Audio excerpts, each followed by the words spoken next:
Welcome to Cheat House. Join us for relatable cheating stories that will make you laugh, cry, and nod your head in recognition.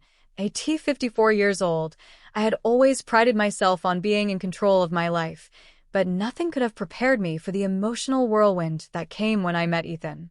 He was 27, confident, charming, and absolutely nothing like the men I had been with before. I'd been married for over 25 years, but as time passed, my marriage had slowly faded into a routine, and we had drifted apart emotionally. Ethan and I met at a charity event I had been attending, trying to fill the void of loneliness. Our initial conversations were simple, just casual small talk. But there was something magnetic about him, a certain spark in his eyes that made me feel seen in a way I hadn't felt in years. He flirted in such an innocent way, and it was intoxicating. We exchanged numbers, and soon, we were texting every day. His messages were playful, full of attention and flattering. Everything my husband had stopped giving me. It was subtle at first. I would smile to myself reading Ethan's texts while my husband sat beside me, engrossed in his newspaper, oblivious to the storm brewing inside me. He never noticed how distant I had become, how I began to look forward to our conversations more than anything else in my day. One evening, after a particularly long and tiresome argument with my husband, I found myself driving to meet Ethan. He had been patient and understanding, offering nothing but support when I vented about my marriage.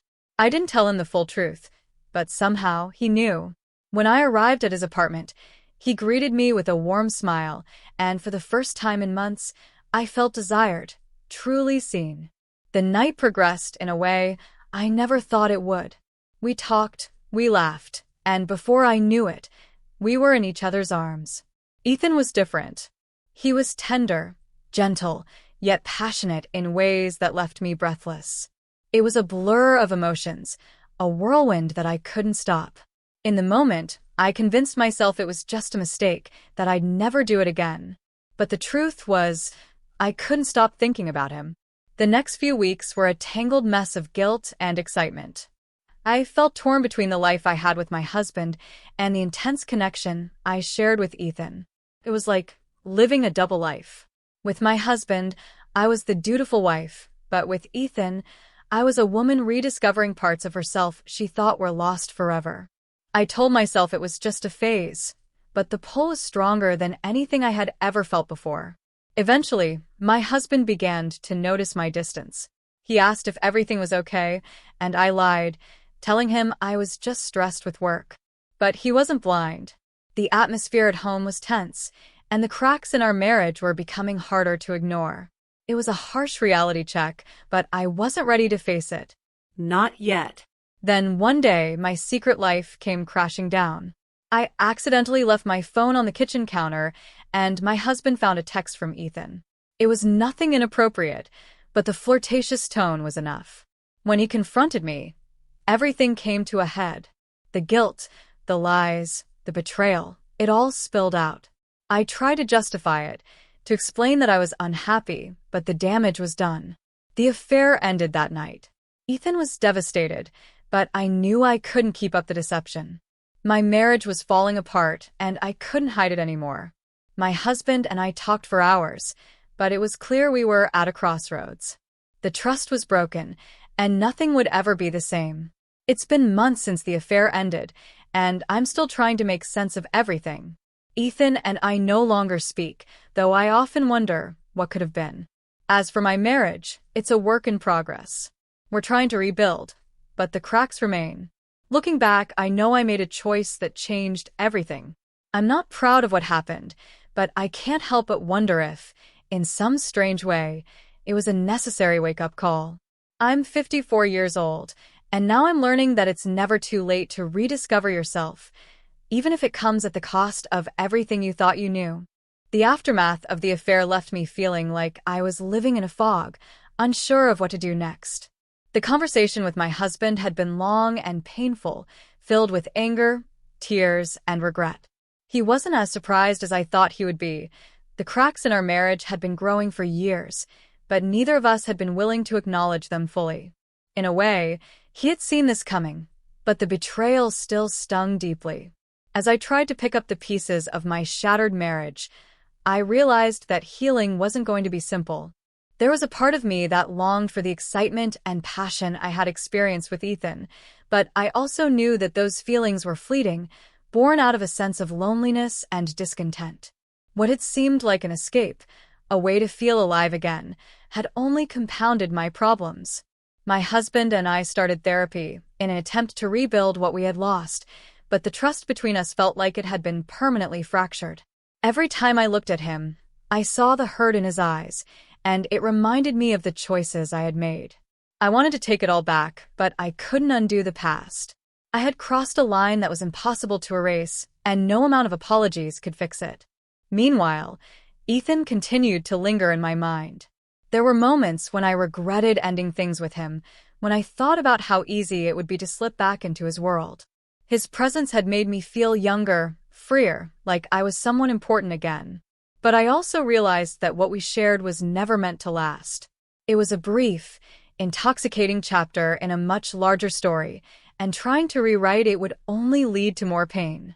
I knew deep down that the real work was within me. The affair had opened a door to my own dissatisfaction, my own unresolved issues that I had been ignoring for years. It wasn't just about my marriage or Ethan, it was about my own sense of self-worth, my fear of growing old without having experienced all the things I thought I deserved.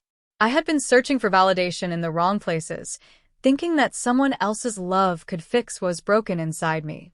Slowly, I began to shift my focus. I started taking better care of myself, not just physically, but emotionally and mentally. I reconnected with old friends, pursued hobbies that had been neglected for years, and even traveled alone, something I had never done before. In those quiet moments of solitude, I began to find pieces of myself I had forgotten.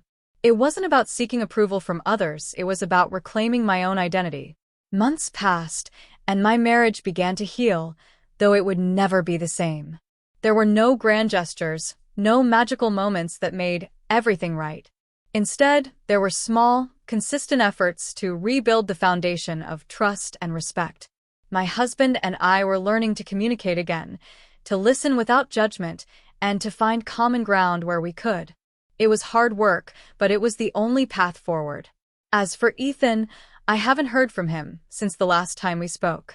Part of me hopes he's found happiness in his own life, that he's learned and grown from our time together, just as I have. But I also recognize that our relationship was never meant to be permanent. It was a fleeting, passionate affair that opened my eyes to my own desires and shortcomings, but it wasn't the solution to my problems. Now, at 54, I've come to understand that life is about more than the moments of excitement or fleeting pleasure. It's about the relationships you build, the personal growth you experience, and the strength you find within yourself to face whatever comes next. I don't regret what happened with Ethan, but I've learned that true fulfillment comes from within, not from another person's validation. The infidelity taught me painful lessons about myself, but it also gave me the chance to rediscover who I am, beyond the roles of wife and mother, beyond the label of midlife crisis or desperate for attention. I've learned that it's okay to seek fulfillment, but it's crucial to do so in ways that honor your own integrity and the people you love. Life at 54 is not about regrets or dwelling on past mistakes. It's about moving forward, learning, and growing. I may have made a mistake, but I've also found a strength I didn't know I had. And with that strength, I'm ready to face whatever comes next, whether it's with my husband, on my own, or somewhere in between. As the months went on, I found myself reflecting more and more on the choices I'd made and how they had shaped my present. In the quiet moments of the day, when the noise of life settled, I could almost hear my own heart speaking, reminding me that healing is a slow, delicate process, and not everything needs to be fixed in one go. My marriage, though on a slow path to recovery, was still fragile. I could feel the effort it took on both sides.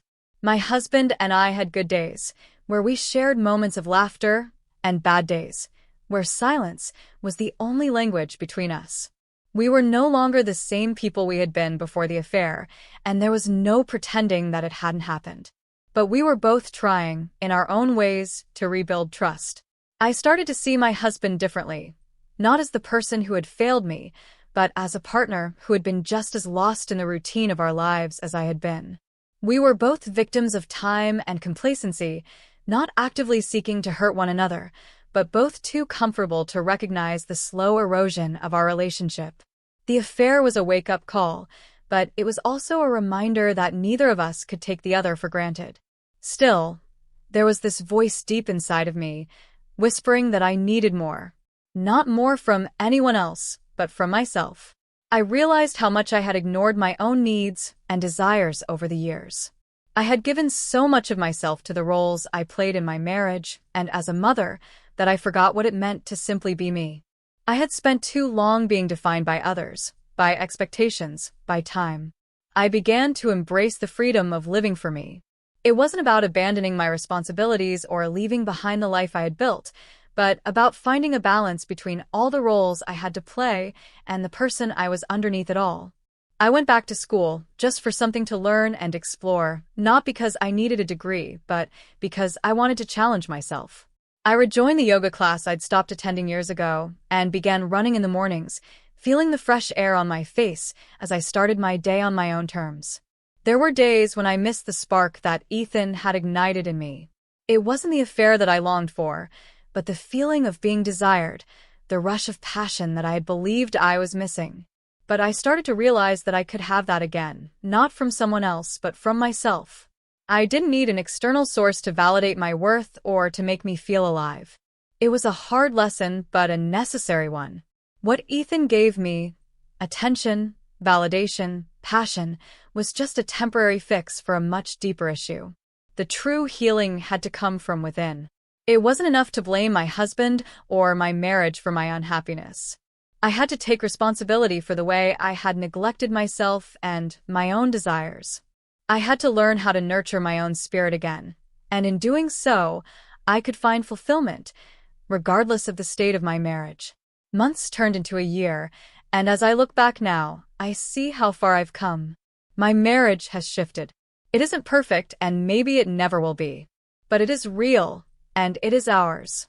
We've learned to communicate differently, to listen more closely, and to make time for each other amidst the busyness of life.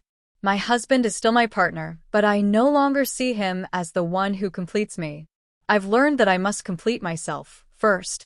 Ethan still crosses my mind from time to time. I wonder how he's doing, what path his life has taken. I hope he's found the things he was searching for: happiness, stability, maybe love. But in the end, I know that the relationship we had was always a chapter in a much larger story, and it wasn't meant to last. We were both seeking something outside of ourselves, but it was only through the pain of that experience that I discovered the value of looking inward. The past few years have taught me that there are no quick fixes, no shortcuts to true fulfillment. It's a journey of rediscovery, of accepting the imperfections of our lives and relationships, and of constantly evolving. I'm 54 now, and I don't regret the lessons I've learned, though I wish I could have learned them without the heartbreak. In a strange way, the affair was the catalyst for change, but the real transformation came when I stopped searching for validation outside myself. As I stand here now, I feel more whole than I have in years. I'm no longer the woman who needed someone else to define her. I'm the woman who has learned to define herself, and that is the most powerful thing I've ever done.